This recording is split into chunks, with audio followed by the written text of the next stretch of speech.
parte que curte é uma página bem curtinha, que, na verdade, o capítulo é um capítulo curto e não tem muitos conceitos sobre essa parte de empacotamento e apresentação. Então, eu preparei só 7 slides só para cobrir mesmo, ficar essa lacuna, mas não tem muito o que discutir em relação à apresentação, porque é muito específico, né? Então, você coletou os seus dados, analisou, fez teste de hipótese, agora você tem que apresentar os seus dados de alguma forma, empacotar e apresentar. Uma coisa que o livro discute é qual que é o público-alvo, né? Então, você vai apresentar para pesquisa, pesquisadores, ou vai apresentar para desenvolvedor, para práticos. Então, isso impacta no formato do seu relatório, mas de alguma forma você tem que apresentar para você contar a sua história e deixar documentado os seus resultados, né? Então, o seu experimento não se perder, já que a ideia de experimento é você ganhar conhecimento e compartilhar o conhecimento, né? Então, você fazer o experimento e não reportar os seus dados, você não está ajudando muito nem os práticos, nem a ciência. Então, é importante documentar os dados para você contar a história e outros saberem o que acontece ali naquela situação.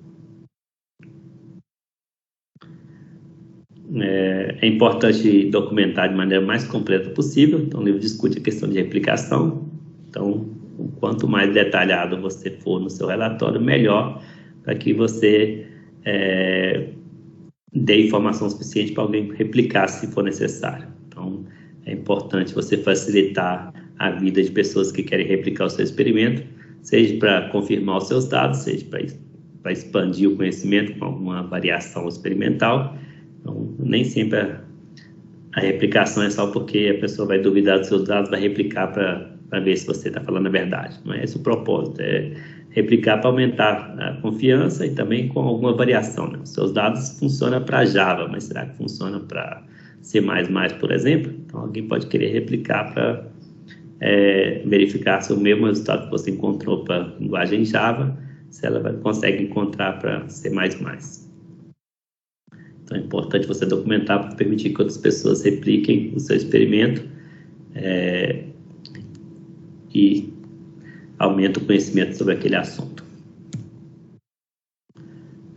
Aqui eu coloquei o processo de novo, então, como está terminando aqui, né, o último, então, lembrando que já passou por todos eles, o último aqui seria o empacotamento e apresentação, que vai gerar o seu relatório experimental.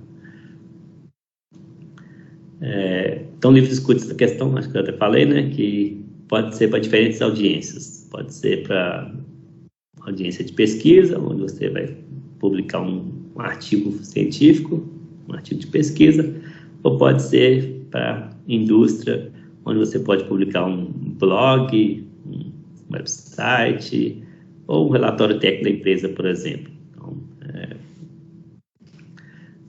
não precisa passar por peer review, pode ser uma coisa para documentar só na empresa, né? Mas vai documentar o conhecimento ali, né?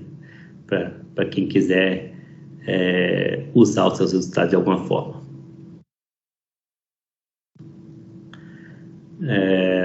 O livro discute também que há uma limitação de espaço em artigos, né? Então, artigos às vezes têm a limitação de no máximo 10 páginas, às vezes, dependendo do congresso, no máximo 8 páginas, no máximo 6 páginas. Então, acaba sendo difícil você reportar todos os detalhes do seu experimento num artigo. Então, acontece parecido com a disciplina, por exemplo. Dependendo do seu experimento, dependendo da quantidade de detalhes que você quer dar sobre o seu experimento, fica complicado colocar isso em documento de 10 páginas. Então, às vezes você quer documentar tudo, e aí você gastaria 20 páginas, 30 páginas para isso. O que não te permite, num artigo científico, se você submeter um artigo com 20 páginas para um congresso que só aceita 10, vai ser rejeitado sem nem entrar no processo de avaliação, né?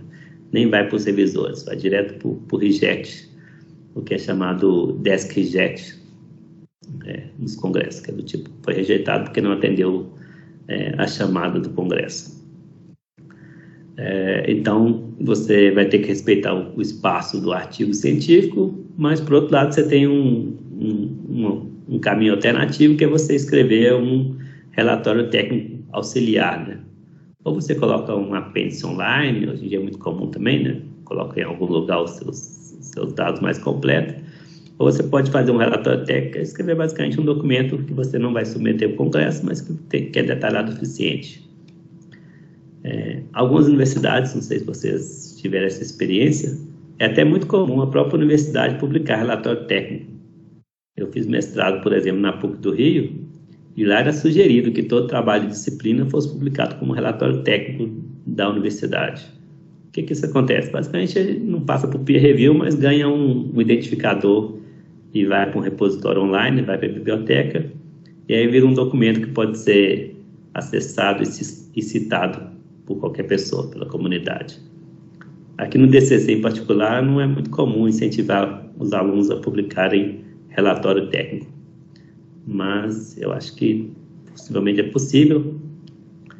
E hoje em dia também tem a facilidade, né? Não sei se vocês já tiveram experiência, mas pelo menos eu vejo assim, que é aquele archive, né?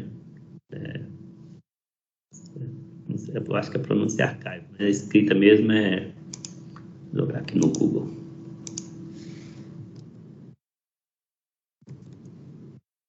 Passou um E ali, né? Que é esse tipo de repositório aqui, onde não necessariamente o artigo vai passar por peer review, acho que geralmente não passa por peer review, e aí você pode publicar ali o artigo, o relatório técnico do tamanho que você quiser. Então, é como se fosse um repositório de documentos científicos, vamos dizer assim. Então, você pode tanto mandar para o archive ou para algum outro lugar. Tem alguns no archive que passam por peer review, mas nem todos. Então, é possível você mandar o seu relatório técnico para lá e aí você burlar essa questão de limitação de espaço. Você manda para o Congresso, por exemplo, com a limitação de 10 páginas e coloca no archive uma versão expandida com 15 páginas ou 20 páginas, por exemplo. Então, algumas pessoas usam esse artifício para burlar essa questão da limitação de espaço que tem em Congresso. Então, o livro discute essa questão de limitação de espaço em artigos e aí sugere relatório técnico, considerando que a sua universidade publique relatório técnico. No caso do DCC, aqui não é muito comum publicar relatório técnico. Alguém quer comentar alguma coisa sobre isso? Teve alguma experiência com arquivo de relatório técnico? Passou por alguma universidade que publica relatório técnico?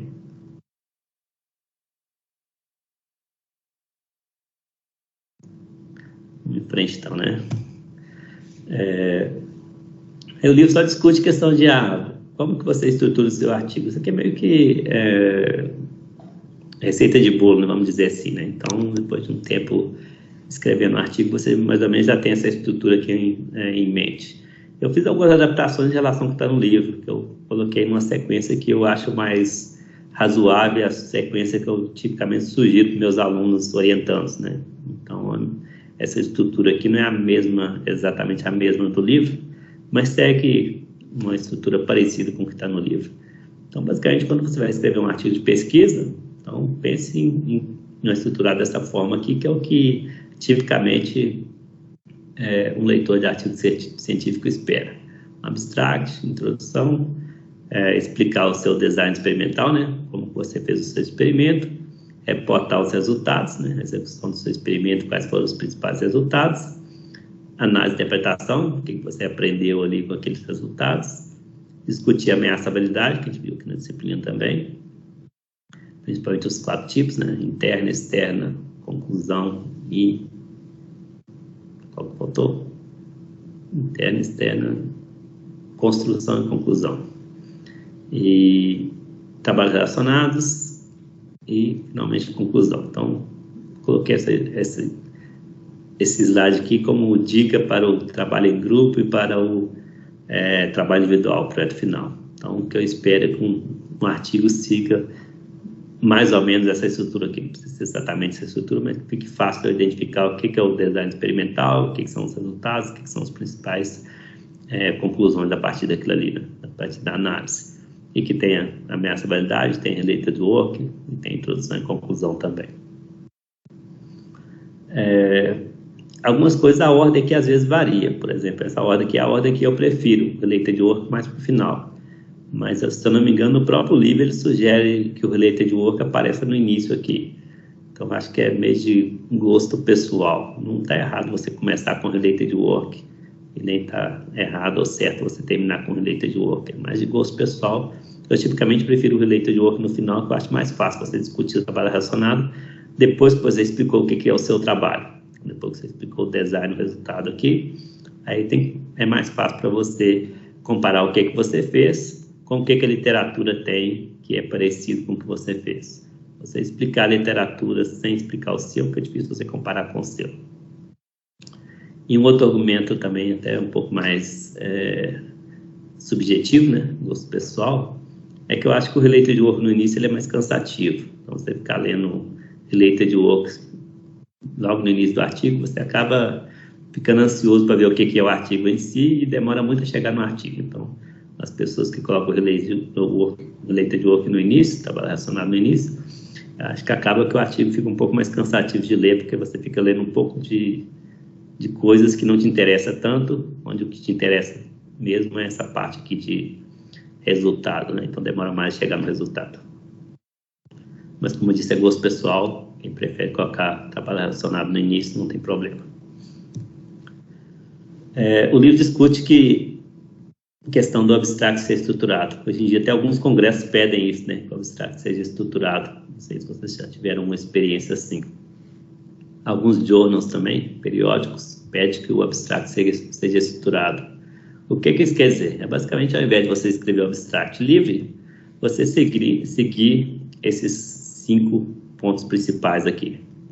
Então, você começa o abstract, né? O resumo do seu artigo, dando um contexto, ou seja, qual que é o problema que você vai tratar, qual que é o objetivo de você tratar aquele problema, qual que é o método, né? Qual que é o design experimental que você seguiu, metodologia do seu experimento, quais são os resultados, os principais resultados, qual que é a conclusão, o que você aprendeu, o que se ganhou em termos de conhecimento em cima daqueles resultados. Então, está se tornando até mais comum que as pessoas escrevam abstract estruturado, principalmente se for alguns congressos, alguns periódicos de engenharia experimental, como o periódico Empirical Software Engineering ou o congresso ESEM. Então, é mais comum que eles peçam que o abstract siga esse template aqui, uma variação em cima desse template, às vezes, dependendo do congresso, tem uma variação, mas basicamente a ideia é você seguir o seu abstract colocando esses elementos explicitamente, dizendo o background. Aí escreve umas 2 sentenças sobre o background. O objetivo, goal. Aí escreve 1 ou 2 sentenças sobre o objetivo. Então, você coloca esses marcadores aqui para deixar bem claro cada um desses elementos no abstract. Tudo isso no abstract do artigo, naquele primeiro parágrafo do artigo científico. Então, o livro discute as vantagens e desvantagens de usar isso aqui também, então argumenta em cima disso.